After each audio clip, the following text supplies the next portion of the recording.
حج سے واپس تشریف لانے والے تمام مسلمانوں کو پہلے تو بہت بہت مبارک، چونکہ شریعت نے حج سے واپسی اختیار کرنے والے حجاج کرام کے لیے جو آداب بتائے ہیں، شریعت نے جو چیزیں بتائی ہیں اس پر ہمیں عمل کرنا چاہیے۔ اس میں پہلی چیز ہے اللہ رب العالمین کا شکر، کہ اتنا بڑا فریضہ اللہ رب العالمین نے ہم سے جو ہے وہ ادا کروایا، اتنا اہم فریضہ اللہ رب العالمین نے ہمیں ادا کرنے کی توفیق دی، تو اس پر بارہا اللہ کا شکر ادا کرنا چاہیے۔ دوسری چیز گناہوں سے بچنے کی کوشش۔ اب آپ چونکہ اتنا عظیم سفر کر کے آئے ہیں، جناب رسول پاک صلی اللہ علیہ وسلم کا ارشاد گرامی ہے جو بخاری اور مسلم دونوں کتابوں میں موجود ہے، آپ نے فرمایا کہ جو بندہ حج کرے اور وہاں پر فحش گفتگو سے اور گناہ سے بچے اور واپس اس طریقے سے وہ آئے تو گناہوں سے ایسے پاک ہو جاتا ہے جیسے یہ اس دن اپنے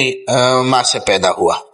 سو اتنا بڑا عمل ہے، اس لیے واپس آنے کے بعد ایک غیر معمولی تبدیلی آپ کے اندر نظر آنی چاہیے، ایسی تبدیلی کہ نظر آئے کہ واقعی ایک بندہ حج کر کے آئے۔ تیسری چیز نام سے اور دکھاوے سے بچنا۔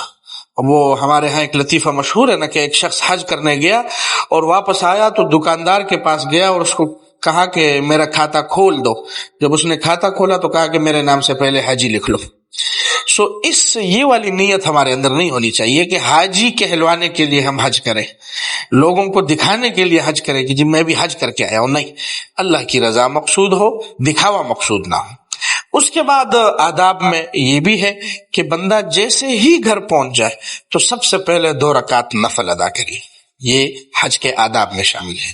اسی طرح جناب رسول پاک صلی اللہ تعالی علیہ وسلم کے حوالے سے بھی روایات میں یہی آتا ہے کہ جب آپ حج سے واپس تشریف لائے تھے تو آپ نے نوافل کا اہتمام کیا تھا، اور اس کے ساتھ چونکہ آپ ایک خوبصورت اور بہترین اور کائنات کی سب سے مقدس سرزمین حرمین شریفین پر گئے تھے، تو وہاں سے واپسی آتے ہوئے اگر استطاعت ہو تو اپنے ساتھ کچھ تحائف اپنے مہمانوں کے لیے، رشتہ داروں کے لیے بندہ لے آئے، اگر استطاعت ہے۔ اگر استطاعت نہیں ہے تو کوئی مسئلہ نہیں، لیکن اگر استطاعت ہے تو اپنے مہمانوں کے لیے، اپنے رشتہ داروں کے لیے وہاں سے بندہ تحائف بھی لے کر آ سکتا ہے۔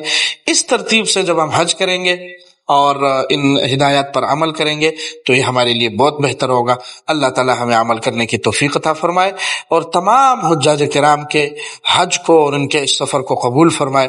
وآخر دعوانا ان الحمد للہ رب العالمین۔